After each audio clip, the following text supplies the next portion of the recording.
Good morning, friends. Today I have come across a very interesting article on GST Kiss and Tell, written by Captain Gopinath.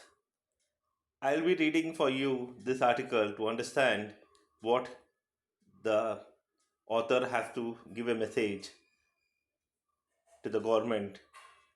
Making things simple is not that simple. In December 2018, as the finance minister, Arun Jaitley had announced that Sun would soon set on 28% GST slab, except for luxury items, that the country could look forward eventually to only two slabs, 5% and a standard rate between 12 and 18%. Apart from exempt items, unfortunately, in less than a year, Jaitley passed away, leaving his assurance unfulfilled. GST is still a complicated tax regime with the varying slabs, not easy to comprehend or comply with, and open to interpretation, harassment, and avoidable litigation. One can remind the finance ministry officials of the KISS principle. KISS, keep it simple, stupid. Keep it simple, stupid. Attributed to the Lockheed Haycraft engineer Kelly Johnson, KISS was to urge his engineers to keep the aircraft design so simple that even a stupid person should be able to repair the aircraft with ordinary tools on the combat field.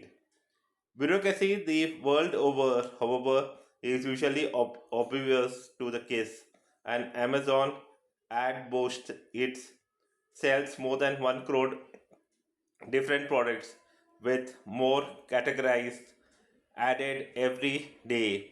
In this context, asking the bureaucrat to identify and categorize all the products and services for the differential tax slab in the GST regime is surest way to get into limelight. Empirically, data from across the world on the benefits of an unified single tax is inconvertible, so an unambiguous directives to the bureaucracy is necessary to come up with just two categories: goods eligible for zero rate tax, and all the rest comes under the single rate of 10% or 12% or even lower. That means everything except those specifically exempt is taxed. This needs bold and clear reformist thinking at the political level. Take sin taxes, they make no sense and are at cross purpose with Government of India's over reaching policies of generating growth and creating jobs under the much touted Make in India. A typical 300 room 5-star hotel generates direct employment for around 500 people, 90% of whom are waiters, home, housekeeping staff, front desk, and staff besides cooks, chef, managers, financials, and critical staff. They are a host of others employed in associated services such as spa, gift shops, and swimming pools. The hotel also generates indirect employment in auxiliary areas. It buys bed lanes, furnishing, rugs, and carpet, ACs, cutleries, electrical fittings, furniture, and consumables, enormous quantities of food product produced. All this generates jobs and income. These hotels also generate forex by attracting rich tourists and investors looking for investment opportunities and have a direct bearing on FDI. So it is unwise to tax these hotels to death.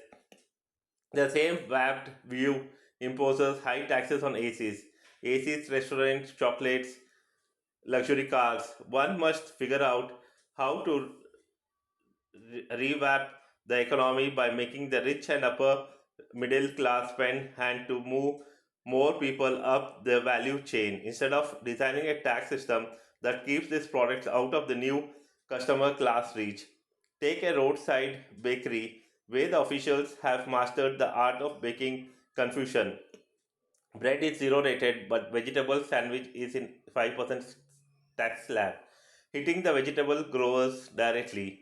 Bun is zero rated, but bun with few raisins is 5%, and cakes and chocolates are 18%. It is the same with the tax on wine, rum, and beer, which generates large scale employment. The laminated glass slab for thousands of categories of products and services are mind blowing.